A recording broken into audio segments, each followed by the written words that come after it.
dibadgaloobe waxaan dadaya maahe intuu degay xiskaygan sidii laylada qarada ramida la duubne dibindabyadiisa dalandoolayayo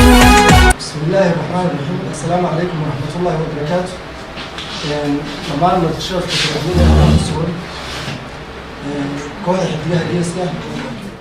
oo fanaaniintii kooxda badankooda halkan intii ugu caansaneyd ay joogaan cabdihani xaashi cabdillaahi baan ka arkayaa axmed caarshe mukhtaar beerof khaalid meesi iyo guddoomiyihii kooxda maxamed axmed bakaal goobtu waxa weeye hudheelka suldaan ee magaalada hargeysa baad iyo ifraax habliibaan idhooba xaggii raggu mana jeestay goobtaan ku sugannahay waxa weeye hudheelka suldaan xafladan qada sharaftana waxaa soo qabanqaadiyey guddoomiyaha kooxda maxamed axmed bakaal oo ugu talagalay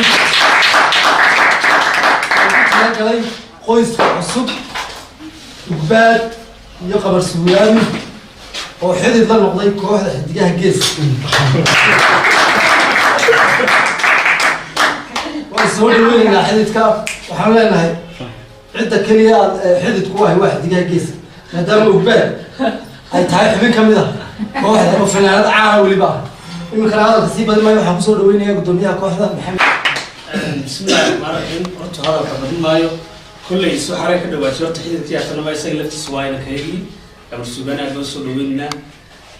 walaashay ugbaad annagoo isku duuban waxaan leeyahay horta qoys kastoo soo kordha oo fanaaniinta xiddigaha geeska iyo fanaaniinta kale ee kooxaha kale waddanka ee nala mataanaha nala garanaysaa dalka nagala dhisan iyo inta ummadda soomaaliyeedba fanaaniintu meel kastay joogaan waa walaalo waana kasii xag jiraan qoysaska fanaaniinta ah magaranaysaa sidaga laba fanaano dee iskuusida way kasii xag jiraan oo waa qoys fan oo dhammaystiran maasha allah waxaan leeyahay guurkiina waa ku faraxsanahay taageerayaashiina iyo dhammaan ummadda soomaaliyeed oo dhan waa ku faraxsan tahay waan idin ducaynaynaa halkan maanta waxaa sugan inaan muujino kalgacaylka fanaaniinta ay isku qabaan iyo reerkeena cusub ee soo kordhay haddii la idhaahdo aad baan idin salaamaya oo mahadsantiinka soo qaybgal wacan dhammaan kooxdana waan salaamayaa maasha allah